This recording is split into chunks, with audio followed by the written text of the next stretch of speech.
Private Blog Network ou réseau de sites privés. C'est ce que veut dire un PBN. Alors, ça veut tout dire, comme ça peut aussi ne vouloir rien dire pour vous. C'est pourtant quelque chose qui est utile pour référencer vos sites internet sur Google ou pour améliorer votre crédibilité sur internet. Je vous explique concrètement tout ce dont il s'agit. Et si vous venez de me découvrir, je suis Jars, je suis là pour vous expliquer le SEO sans blabla. On se retrouve sur mon écran et à très vite. Alors, ça, c'est votre site internet. On suppose que vous y parlez de football et de tout ce qui a l'air au fait au jeu. Et vous décidez maintenant au fait de créer un réseau de sites autour de votre site internet. Concrètement, qu'est-ce que cela voudrait dire? Habituellement sur internet, pour pouvoir mieux vous référencer sur les moteurs de recherche comme Google, vous avez besoin d'avoir un site qui est propre, donc techniquement OK. Vous avez besoin d'avoir des contenus qui sont propres et vous avez aussi besoin au fait que beaucoup d'autres sites internet qui sont dans votre thématique puissent parler de vous pour vous crédibiliser. Alors, pour que les gens puissent parler de vous sur internet, vous avez globalement trois possibilités. Soit les gens parlent de vous naturellement, donc vous êtes tellement bon, vous devenez une référence dans votre domaine et puis les gens décident au fait de parler de vous naturellement. Soit vous achetez des liens sur des plateformes spécifiques. Il y a des plateformes qui sont là au fait que vous pourrez payer et ils vont vous faire parler de vous sur des sites spécifiques.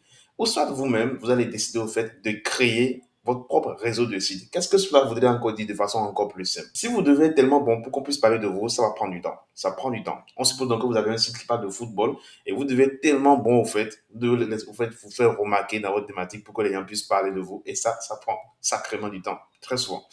La seconde possibilité, vous devez acheter des liens. Pour acheter des liens, il va vous falloir du budget et vous devez investir autant de liens que possible au fait, pour avoir les résultats qu'il vous faut. Donc, ça peut être très très utile, comme ça peut aussi rapidement devenir coûteux en termes d'argent. La troisième possibilité, c'est soit, en essayant globalement, soit vous avez le temps, soit vous avez l'argent. Du coup, entre la troisième possibilité, au fait, c'est plus que vous ne voulez pas forcément attendre qu'on parle de vous naturellement, vous achetez des liens, mais vous voulez aussi peut-être avoir un peu plus de crédibilité. Là, vous décidez au fait de monter votre propre réseau de sites. Et donc, c'est là qu'entre en jeu au fait ce qu'on appelle en anglais le Private Blog Network, donc un réseau de sites privés. Je vous l'explique encore en des termes plus simples. Ici, c'est votre site internet. Vous y parlez de football et de tout ce qui a trait au sport. Alors, on décide maintenant de monter un réseau de sites pour pouvoir référencer ce site principal-là. Donc, on met au premier niveau ce qu'on appelle globalement T1 et ainsi de suite. On met au premier niveau des sites qui vont parler de football, mais chacun à sa manière. Les sites ne vont pas parler de football de façon unique. Non, enfin, tous les sites ne vont pas aborder le football de la même manière. Chaque site va aborder le football d'une manière assez spécifique. L'objectif, c'est quoi? L'objectif, c'est de monter un petit réseau de 12 sites. Selon juste notre plan, là, vous pouvez aller à 20 sites, 100 sites, 500 sites, en fonction de la puissance de votre site principal. Donc, l'objectif, en fait, c'est de monter un certain nombre de sites pour pouvoir envoyer de liens, donc faire de liens vers votre site principal, qui dans notre cas est un site sur lequel on parle de football. Donc, qu'est-ce que nous faisons? Ici, au premier niveau, nous allons mettre en place des sites qui vont parler de tout. Et au fait, beaucoup plus au fait, tout ce qui est football. Pour aller plus vite, j'ai envoyé un test à ChatGPT, j'ai dit, tu es un expert SEO et tu maîtrises les PBN, je veux monter un PBN de 12 sites qui parlent de football. Chaque site doit aborder le football sous un angle spécifique et unique. Propose-moi les thématiques pour ces 12 sites de mon PBN. Donc concrètement, lui me propose au fait 12 thématiques. Là, il me dit, OK, premier niveau, je parle de l'histoire du football. Ici, peut-être on suppose que c'est un blog sur le football globalement. Sur ce blog-là, je parle de l'actualité du football, je parle des joueurs, je parle de passé, je parle de l'actualité, je parle de tout ce qui entre en jeu, des transferts, tout ce qui entre en jeu. C'est un site sur lequel je fais du business, c'est un site avec lequel je vends des liens, je fais de l'affiliation, je fais même de l'e-commerce si possible, et je gagne de l'argent avec ce site-là. Ce site, il s'appelle le Money Site. En gros, c'est le site principal de mon réseau et c'est le site au fait autour duquel tout va se concentrer. Donc, ChatGPT me propose en fait de créer 12 sites. Le premier va s'appeler histoire de football, tactique, stratégie, mercato, transfert, ainsi de suite, ainsi de suite. Et qu'est-ce que je dois faire maintenant? Je dois classer ces sites-là dans mon réseau. En fonction, bien sûr, de la puissance de cette thématique. Donc, il faudra aller, par exemple, sur des outils comme SEMrush et autres. Faites des petites recherches pour voir concrètement quelle requête est plus dense que l'autre. Et essayez maintenant de les placer dans un réseau spécifique. L'objectif de tout cela, donc, c'est de pouvoir monter notre réseau de sites pour pouvoir référencer notre site principal, qui est notre monnaie site, le site sur lequel nous faisons du business, le site qui a un enjeu direct avec notre activité et sur lequel nous voulons y investir, au fait, sur lequel du temps et de l'argent. Ce réseau étant constitué, en gros, qu'est-ce que cela voudrait encore dire un peu plus loin? Ici, vous voyez un premier niveau. On voit le site 1, le site 2, le site 3, le site 4. Ici, par exemple, si on doit suivre ce que ChatGPT nous dit, on va parler de l'histoire du football. De l'autre côté, c'est tactique et stratégie, mercato et transfert, football féminin, ainsi de suite. Donc, Google sait que sur chacun de ces sites-là, nous parlons du football d'une manière assez spécifique. Nous ne parlons pas du football de la même manière que sur tous ces sites-là. Donc, Ici, nous montons un vrai site sur lequel on parle de la thématique concernée. Donc ici, histoire de football, donc on décrit l'histoire de football. Tout ce qui entre en jeu lorsqu'on parle de l'histoire de football. On peut utiliser l'IA ou en tout cas on se débrouille pour avoir en fait, le maximum d'informations sur l'histoire de football. Et on crée un site qui ne parle que de ça. Donc à la longue, l'objectif c'est quoi? L'objectif en fait, c'est que ce site-là puisse envoyer de liens vers notre site principal. Donc, là, qu'est-ce que cela voudrait dire? Ça voudrait dire que vous avez un site qui vous appartient. Les avantages directs d'un PBN, c'est le fait que, un, ça vous appartient. C'est un site que vous pouvez faire contrôler. Lorsqu'on doit faire de liens vers vous globalement sur Internet, mais lorsque vous achetez le lien, il peut arriver que pour une raison ou une autre, celui qui a fait le lien vers vous puisse décider au fait de retirer son lien. Et là, vous êtes pénalisé. Un réseau de sites, c'est quelque chose qui vous appartient. L'autre avantage qui entre en jeu, c'est que c'est quelque chose que vous pouvez maintenir à votre guise. Et encore, vous faites faire du business avec parce que ici, si nous avons un site qui parle de football, alors que notre site principal parle aussi de football, c'est que nous avons un patrimoine. Nous n'avons plus seulement un site, nous avons désormais 12 sites internet qui parlent tous d'une manière ou d'une autre de football. Et si les choses se passent très bien, nous pourrons même coloniser la CEP. La CEP, c'est la page qui s'affiche lorsqu'on fait des recherches sur Google. Donc, on peut aussi fait arriver que dès qu'on lance une requête qui a un lien avec le football, on tombe sur des sites qui vous appartiennent. Donc, on tombe peut-être sur 2 à 3 sites qui vous appartiennent. Et là, c'est que vous colonisez un peu la CEP et en termes de business, ça peut avoir un enjeu énorme. Voilà les avantages concrets qu'il y a. Donc, concrètement, nous avons ces sites qui sont au premier niveau. Et en bas, ici, vous avez le site 5, le site 6. Qu'est-ce que cela veut dire? Cela veut dire que le site qui sera à ce niveau ici et le site qui sera à ce niveau ici vont faire de lien vers le site 1, mais ne feront pas de lien vers le site 2. Cela voudrait surtout dire que quelqu'un qui est sur le site 5 n'a pas connaissance du site 2, ainsi de suite, ainsi de suite. Et quelqu'un qui est sur le site 5 en faisant de votre stratégie peut ne pas aussi avoir connaissance du site 1, à moins qu'il remonte au fait à tout votre réseau de sites. Alors, qu'est-ce que cela implique?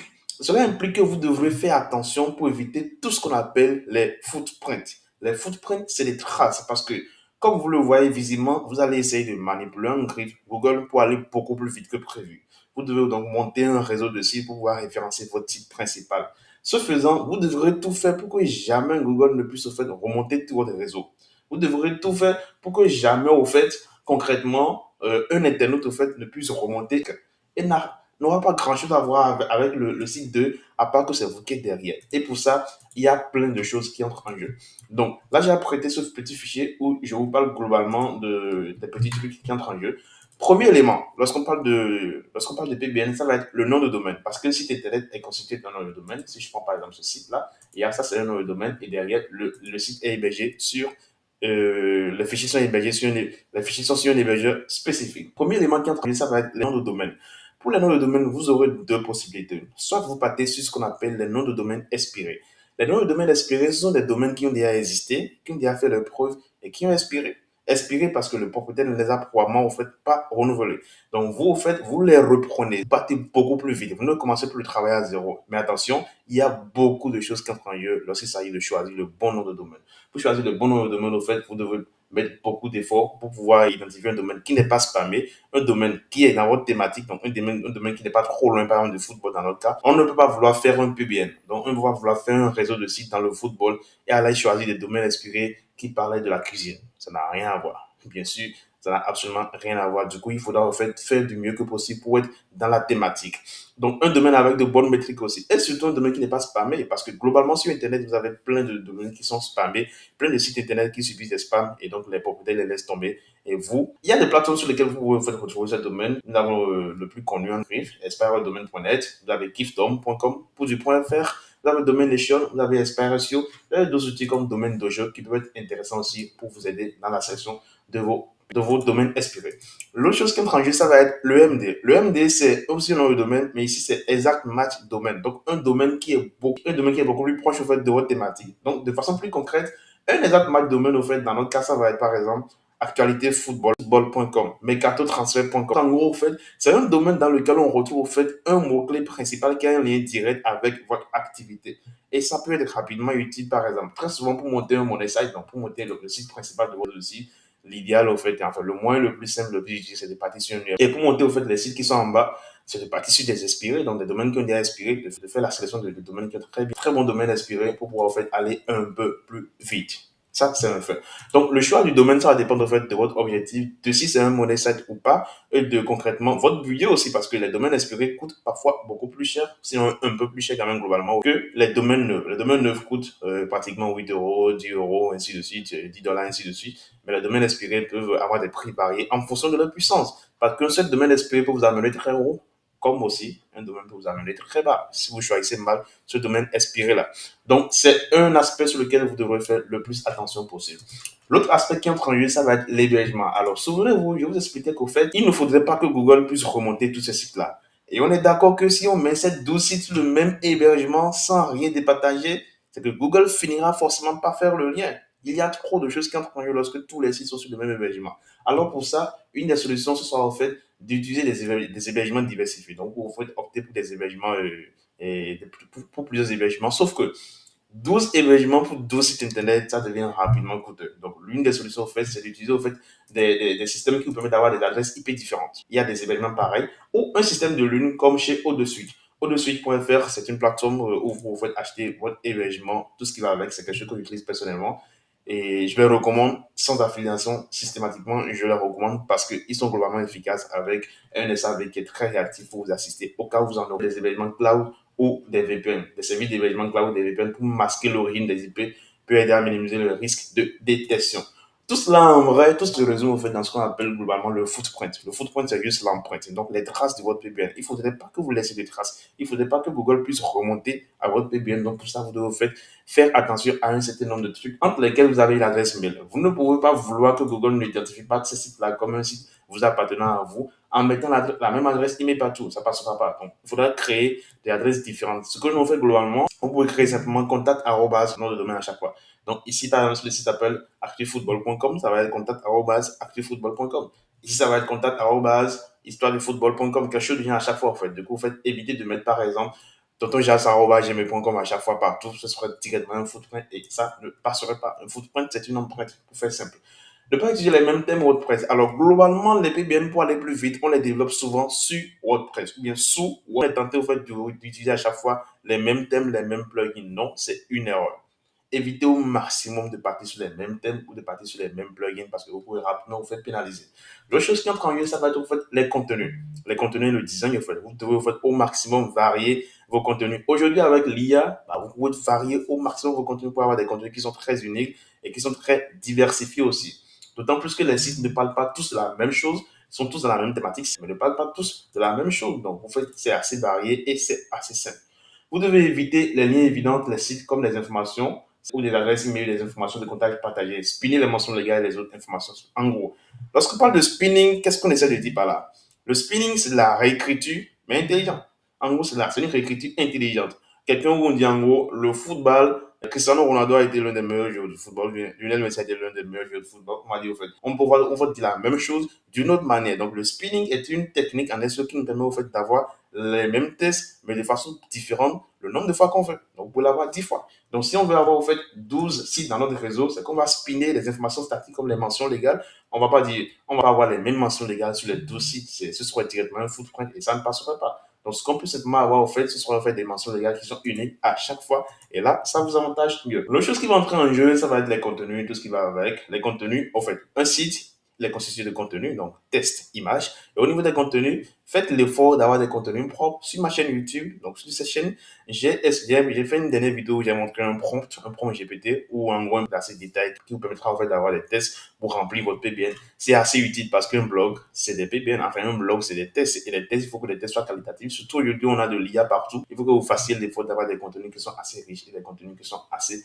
cohérents. Globalement, j'ai tout expliqué. Le chose que je vais expliquer, c'est chaque site de votre PBN doit avoir des liens entrants de qualité. Soit renforce la crédibilité. Donc, en fait, vous allez devoir trouver aussi des moyens d'augmenter la puissance de votre PBN. Si c'est un inspiré, un domaine inspiré, ça part beaucoup plus vite. Mais le plus important, ne pas abuser des liens sortant vers le même site principal. Alterner entre différents sites et inclure des liens vers d'autres sources crédibles pour diversifier l'origine de ma clé. Qu'est-ce que cela veut dire? Vous n'allez pas venir au niveau du site 5 et envoyer des liens sur tout votre réseau à partir du site 5 sans passer. Ici, par exemple, dans nos stratégies que nous avons mis en place, là, le site 12 envoie des liens vers le site 4 et peut-être vers le site 11. Mais c'est fini, ça s'arrête là. D'envoyer plus de liens vers le site 3, ainsi de suite. C'est au site 4 d'envoyer des liens vers le site 1. Donc ça, c'est une stratégie. Vous devez adopter des stratégies en fonction de ce que vous voulez. Il y a plein de stratégies qui entrent en jeu et très souvent, il faudra en fait prendre le temps de résultats escomptés. Donc, prenez garde à ne pas en fait envoyer des liens vers tout votre réseau de site à partir d'un même site. Ce serait en fait pénalisant pour vous. Et l'autre chose qui va entrer en jeu aussi, c'est que vous allez maintenir globalement du mieux que possible, en fait, votre réseau de site en faisant des maintenances régulières, tout ce qui va avec. Tout ce que je viens de vous expliquer, c'est quelque chose que nous faisons tous les jours chez PBN Force, qui est une boîte où nous développons des sites internet. Alors, je fais cette vidéo, donc le 12 septembre 2004, c'est qu'on est sur un volume assez important de 1000, 2000, ainsi de suite, au fait, chaque mois. Et c'est de vrais sites à chaque fois. Un exemple de site qu'on a construit un peu plus sur Twitter, c'est ce site-là, par exemple, où vous voyez globalement, au fait, que c'est un PBN, mais ce n'est pas un site bâclé. Aujourd'hui, un PBN, si vous voulez performer en 2024, au fait, si vous montez juste un site WordPress, vous y mettez un test et une image et vous disparaissez, Google va vous dézinguer. Donc, pour ça, vous faites investir, vous faites du temps et de l'argent dans la mesure possible sur un site qui est qualitatif, sur un site qui peut rapidement devenir un vrai site. Donc, ça, c'est un site qui est certainement pas dans le football, mais qui aborde, au fait, l'écologie. Je le partage parce qu'on l'a déjà conçu en public sur Twitter, j'en ai déjà parlé à plusieurs reprises sur YouTube, donc je continue d'en parler. Simplement. Donc ici, nous avons une première session héros, une session qui accueille le visiteur. Un visiteur qui tombe sur ce site-là, il est à l'aise, il se sent en confiance. Et ça, c'est important si vous montez un réseau de site. Il ne faudrait pas que ce soit des sites au fait qui veulent tout et rien dire. Il faut que ce soit des sites assez utiles. Là, on a une section qui parle des catégories, des articles qui sont rédigés avec de l'IA, mais qui sont très bien rédigés. Et pour que Google puisse se dire que c'est un vrai site derrière. Et ça, c'est ce que nous faisons chez PBN Force. Je vous invite donc à voir concrètement, à visiter ppnforce.com. Vous faites votre avis et dans la mesure du possible, si vous en avez besoin, testez le produit pour faire votre propre avis. Globalement, nous avons plein de personnes qui testent ce produit-là et qui sont satisfaits parce que nous couvrons tout ce qui est en jeu. On vous offre des sites qui ont un design premium, plugin 100% gratuit. Le design est fait avec Elementor, des bases assez clean derrière, donc tout est OK. On peut aussi vous aider à choisir nos domaines inspirés parce que ça peut rapidement devenir une tâche chronophage. Et si vous en avez besoin, on a aussi un autre service au fait à côté qui permettra en fait d'avoir des tests pour remplir vos PBN. Et un service aussi qui est en cours, ce sera la maintenance de vos PBN. Donc en gros, nous pouvons en fait nous occuper de tout. Et si vous voulez avoir plus d'informations, ce que je vous suggère, c'est de venir sur le site, prendre rendez-vous pour une démo gratuite. Et là, ce sera moi ou bien un des membres de notre équipe, on viendra en fait discuter avec vous, voir concrètement ce qu'on peut vous apporter et dans la mesure du possible, de vous assister, répondre à toutes vos questions pour que ce soit plus simple pour vous. Alors, vous comprenez désormais ce que c'est qu'un PBN et je pense que vous êtes désormais capable de monter votre propre réseau de sites ou tout au moins vous avez les informations nécessaires pour comprendre ce qui entre en jeu lorsqu'on parle de PBN. Et j'espère que cette vidéo vous aura plu. Si c'est le cas, n'hésitez pas à mettre un like et puis à commenter, à me dire surtout si vous voulez que j'aborde au fait un autre aspect spécifique des PBN. Posez des questions, j'y répondrai avec plaisir. On se donne rendez-vous dans la prochaine vidéo et à très vite.